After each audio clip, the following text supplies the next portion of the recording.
I'm going to begin this program with a reiteration of what we have been talking about in the past programs. For example, from Genesis chapter 2 and verse 19. And out of the ground the Lord God made every beast of the field and every fowl of the air, and brought them unto Adam to see what he would call them. And whatsoever Adam called every living creature, that was the name thereof. And Adam gave names to all cattle, and to the fowl of the air, and to every beast of the field. But for Adam there was not found an helpmeet for him. We looked at this in our last study, and it's a very, very important piece of information because it tells about the very intimate relationship that God developed at the very beginning between mankind and the animal world. They are totally interrelated. And now he is bringing it all together, and we're going to begin in this study with verse 21 of chapter 2, where we read, And the Lord God caused a deep sleep to fall upon Adam, and he slept, and he took one of his ribs, and closed up the flesh instead thereof, and the rib which the Lord God had taken from man made he a woman, and brought him unto the man. Now, this is a big, big deal. This is the beginning of the human race insofar as being able to have children and be able to continue to expand and so on. But up until this point in time, it was impossible for man to procreate because there was no woman, just a man. There were beasts all over the place. There were animals and birds and so on that could procreate, but not a man. This is a very, very important juncture. But now it's going to be that there's going to be a woman, and because there's a woman, there's going to be children, and because there are children, there's going to be the whole beginning of the human race has begun. And now he finds next to him a human being, and he becomes aware that she was taken from him. And so now he says, This is now bone of my bone and flesh of my flesh. She shall be called woman, because she was taken out of man. This was a perfect link that they are of the same flesh, they are the same make, they are not different creatures in any way.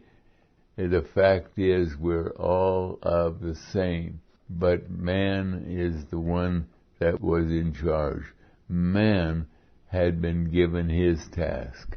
And this is the way it is to be all through the rest of creation, all through the rest of time, that man and woman are one piece, one piece. And therefore we read in verse 24, Shall a man leave his father and his mother, and shall cleave unto his wife, and they shall be one flesh. Now, this is an exceedingly important statement, because it means that it was God's intention that there be growth in the human race. But how is it to grow? The growth comes because man knows. He knows, it is put within his makeup that he is to live with another person called a wife. And once he is married to that wife, he is never to leave her. He shall cleave unto his wife, and shall be one flesh.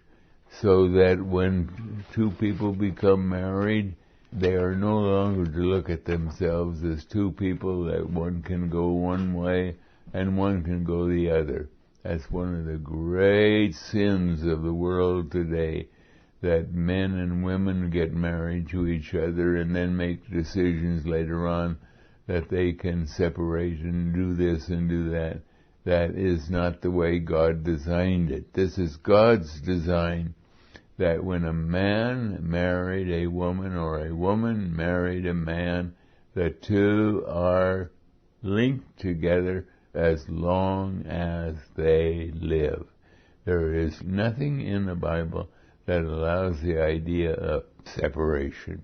And this means also that there's got to be a lot of thinking about before marriage, because once that marriage is consummated, you're locked together. And if you separate, you are going absolutely contrary to the will of God. That's something that is not understood today. God tells us they have been locked together and they are never, never to separate. Only God can separate them, and that separation can only come through death. And if only mankind would follow that rule, the whole world would be so much better. But unfortunately, we're living in a day when man marries a woman, and then after a while they get tired of each other, or they don't like each other for some reason, or they disagree, or whatever. And the next thing they're beginning to think, well, maybe we ought to separate. Or maybe the other possibility exists even before they marry. They would like to be together as husband and wife, and yet they know that they will be locked in, and so why not just live together and not be married? And that again is strictly mankind designed. It has nothing to do with God's plan. It is altogether contrary to the will of God. When a man decides to live with a woman and a woman with the man, they make a decision that cannot be changed. They are to make a decision that lasts until the death of one or the other. Then it is God who has freed the two from each other. And it's so absolutely important that we understand this. And this is one of the great shames, one of the great sins of the world today, that men and women look at marriage as something convenient, something they would like to try out, something that they don't really have to make a commitment to, and away they go, and they are prepared to separate for some reason, one reason or another. This kind of thinking is very, very terrible for the human race. You notice how God is speaking about the relationship between a man and a woman. Adam said of her, "This is now bone of my bone and flesh of my flesh. She shall be called woman, because she was taken out of man." These are words of understanding of love, understanding of commitment. She is bone of my bone. When I think about her, I should be thinking about myself. We two are one. She is bone of my bone. She's flesh of my flesh. She's not an intruder into my life. She now is an integral part of my life, and I better not get fancy ideas that I can live now alone without her. And if any of that kind of thinking is in my mind right now, I should not get married. I should not, because it's going to cause me some time to want a divorce, and that will be contrary. There's nothing in the Bible that allows for divorce of any kind. When two people get married, they become one flesh. To always remember this, they are one flesh. God has brought them together. And that's a big, big piece of information. And the man is to cherish the wife. He's to love his wife with a passion. And the wife is to love her husband. She is to want to only be pleasing to him. She is the wife of this man. Therefore, men and women who are thinking about marriage ought to really be praying for wisdom and praying for wisdom. We read here in verse 24, therefore shall a man leave his family and his mother, and shall cleave unto his wife, and they shall be one flesh. That is a huge statement. He has left everything else behind, and all that is important on his relationship with mankind is the fact he's got a wife and she has a husband, and they are to make their marriage a lifelong marriage. They ought to be praying every day for God's blessing on their marriage. When we are married to someone, it is serious business.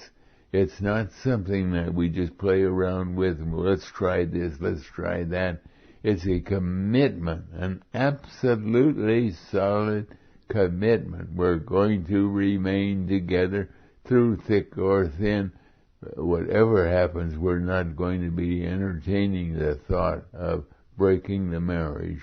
In our day, it's very common, for people to get married and thinking, well, after all, if it doesn't work out, we can always divorce, can't we? No, you can't. Oh, yes, you can. Sure, mechanically you can do that. But in doing so, you are doing exactly that which is contrary to the law of God. It's going to end with a terrible doomsday to your marriage, because it'll end up in divorce, and that is not pleasing to God in any way. It's interesting that God used a closing statement here, and they were both naked, the man and his wife, and were not ashamed. And we'll talk about that in our next study. But right now we are so glad that we've been able to begin to look at what marriage really is.